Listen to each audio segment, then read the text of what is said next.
کے ذریعے ہم یہ بتانا چاہتے ہیں کہ 2022 کا جو الیکشن ہو رہا ہے، جس میں 14 فروری کو ہمارے ہاں ووٹنگ ہے اور 15 مارچ تک پورے صوبے میں ہماری سرکار بن جائے گی، اس بار ہم دیکھ رہے ہیں کہ مسلمانوں اور پچھڑوں کے مسائل سے کوئی تعلق پارٹیوں کا نہیں ہے اور اپنے گھوشنا پتر میں انہوں نے اس کا کوئی تذکرہ نہیں کیا ہے۔ حالانکہ ہم سمجھتے ہیں کہ ہمارے دیش کی ترقی بغیر پچھڑوں، دلتوں اور مسلمانوں کی ترقی کے ممکن نہیں ہے۔ آج ملک کی جو صورتحال ہے وہ آپ حضرات کے سامنے ہے۔ آج بلاکاری، موب لنچنگ، میرے پاس اس کے آنکڑے موجود ہیں، اگر آپ چاہیں آپ کو بھی پتا ہوگا۔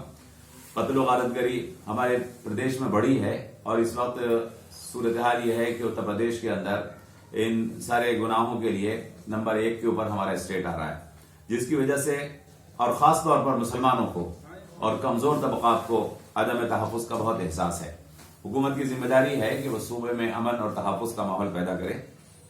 ہم سفر کرتے ہیں تو ڈر جاتے ہیں، اپنے بچوں کو نہیں باہر بھیج پا رہے، ایجوکیشن کے لیے یا کسی اور کاروبار کے لیے ہم باہر نہیں جا پا رہے، ہمیں ڈر لگتا ہے۔ ملک کے حالات اور صوبے کے حالات بہت خراب ہیں اور باقی حالات تو آپ کے علم میں ہیں۔ ملازمت، تعلیم، بے روزگاری، مہنگائی، یہ سارا آپ کے علم میں ہے جو صوبے کی اس وقت چل رہی ہے۔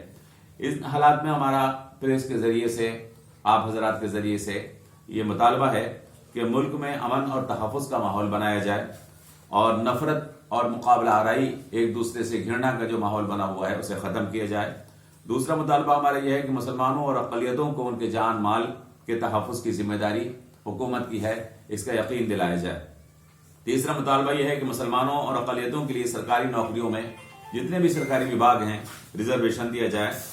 چوتھا مطالبہ ہے کہ موب لنچنگ اور بلاکاری اور خاص طور سے مسلمانوں کے ساتھ جو یہ معاملہ ہو رہا ہے اس کو قانون جرم قرار دیا جائے۔ اور پانچواں مطالبہ یہ ہے کہ تعلیمی اداروں میں اقلیتوں اور خاص طور پر مسلمانوں کے لیے ریزرویشن دیا جائے تاکہ کمزور طبقات، بالخصوص مسلمان جو یو پی کا 20% حصہ ہے، وہ ترقی حاصل کرے۔ بغیر اس کی ترقی کے، بغیر اس کی تعلیم کے پردیش ترقی نہیں کر سکتا ہے۔ یہ ہمارا آج کے پریس کانفرنس کا مقصد تھا۔